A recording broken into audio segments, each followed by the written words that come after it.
تو ایک مومن تو درود کے ساتھ جڑا ہوا ہے، وہ تو درود کے بغیر دن گزار ہی نہیں سکتا، الگ سے نہ بھی پڑھے تو اس کو نماز کے اندر درود پڑھنا ہی ہوتا ہے۔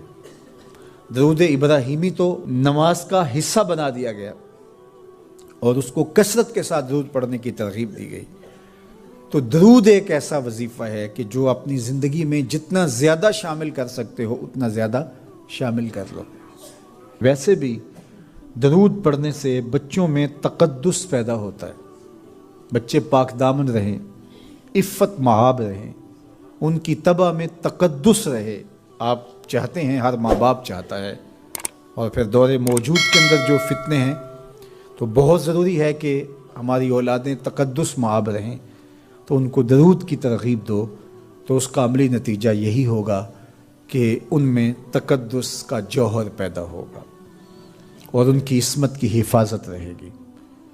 اور درود شریف پڑھنے والے بچے اور درود شریف نہ پڑھنے والے بچے دونوں کی عادات میں فرق ہوتا ہے۔ درود پڑھنے والوں کی طبع میں رقت، لطافت، نرمی، محبت، شفقت جیسے جذبات پیدا ہوتے ہیں۔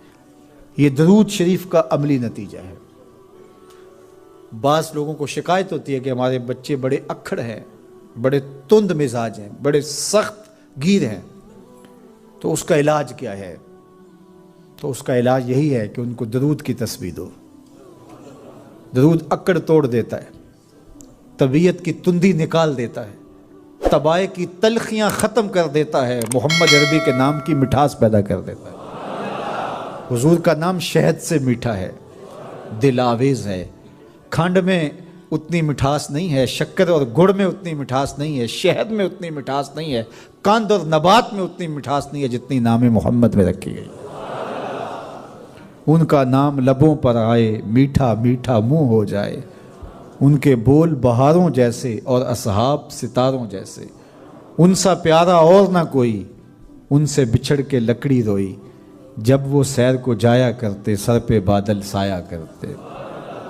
میرے شہر کے ایک پنجابی شاعر ہیں، انہوں نے تو قلم ہی توڑ دیا نا، تینوں سینے دی میں ٹھنڈ آکھاں، اگر آپ کا ذوق ہو تو،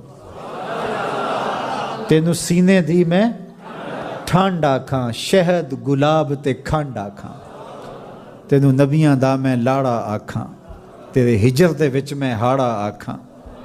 تو ان کا نام ہی میٹھا ہے، دل آویز ہے۔ تو درود غصہ ختم کرتا ہے، طبیعت کی تلخی اور تندی مٹا دیتا ہے، اکھڑ پن ختم کرتا ہے۔ تو آپ اگر چاہیں کہ اولاد اکھڑ ہے تو ان کو کسی طرح درود پہ لے آئیں، درود کی تسبیح ان کے ہاتھ میں دے دیں، تو ان کی طبع میں نفاست بھی آئے گی، ان کی طبع میں لطافت بھی آئے گی، ان کی طبع میں رقت بھی آئے گی، ان کی طبع میں محبت بھی آئے گی، ان کی طبع کے اندر جو ہے وہ لیاقت بھی پیدا ہوگی۔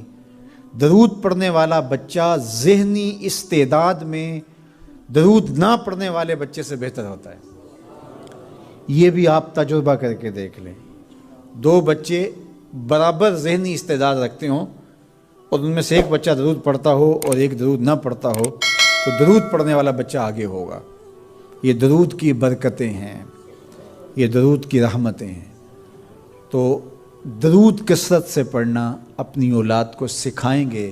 ہفتہ روزہ آپ محافل کا گھر میں انعقاد کر لیجئے اور اس میں صرف دروشی پڑھ لیجئے، تو انشاءاللہ اس سے آپ دیکھیں گے کہ اولاد کو اس کا فرق پڑتا ہے۔ یہ تربیت کا ایک آسان نسخہ ہے اور یہ وہ وظیفہ ہے جس سے تھکن نہیں ہوتی، یہ وہ وظیفہ ہے جس سے طبیعت میں تلخی نہیں آتی۔ کہتے ہیں وظیفہ میں نے پڑھا ہے تو وظیفہ پڑھتے پڑھتے میری طبیعت میں یہ ہو گیا ہے، وہ بعض کہتے ہیں وظیفہ الٹ پڑ گیا ہے۔ بڑے وظیفے الٹ پڑھ سکتے ہیں لیکن درود الٹ نہیں پڑھتا، درود ہے ہی سیدھا، یہ الٹوں کو بھی سیدھا کر دیتا ہے۔ تو درود پڑھیں اور یہ منہ بھی میٹھا رکھے گا، یہ دل بھی ٹھنڈا رکھے گا، یہ دنیا بھی ٹھنڈی رکھے گا اور آخرت بھی ٹھنڈی کر دے گا۔ درود چراغ بھی ہے، درود کستوری بھی ہے، خوشبو بھی ہے، مہک بھی ہے، شہد بھی ہے، گلاب بھی ہے، کھنڈ بھی ہے، اور سینے کی ٹھنڈ بھی ہے۔ تو درود اپنی طبع کے اندر اچھی طرح سے راسخ کر لیں اور اپنی اولادوں کی طبع میں اس کو راسخ کریں۔ اس سے آپ عملاً دیکھیں گے، میں سالوں کی بات نہیں کرتا، اشروں مہینوں کے اندر آپ فرق پڑتا دیکھیں گے۔ میرے اور آپ کے آقا و مولا نے ارشاد فرمایا، قیامت کے دن میرے سب سے قریب وہ ہوگا جو کثرت سے میرے اوپر درود پڑھنے والا ہوگا۔ تو یہ حضور کی قربت کا ضامن ہے درود۔ تو اس لیے اپنی اولاد کو حضور علیہ السلام پر درود پڑھنے کی ترغیب دو۔ بچپن میں ہی اپنے گھر کے اندر مجالس درود قائم کرو۔ روزانہ کی بنیاد پہ ہو تو بہت اچھا، نہیں تو ہر 8 دن کے بعد ایک دن ضرور متعین کر لیا جائے۔ جمعۃ المبارک کے دن کثرت کے ساتھ درود پڑھنے کی ترغیب دی گئی ہے، اور فرمایا اس دن فرشتے حاضر ہوتے ہیں۔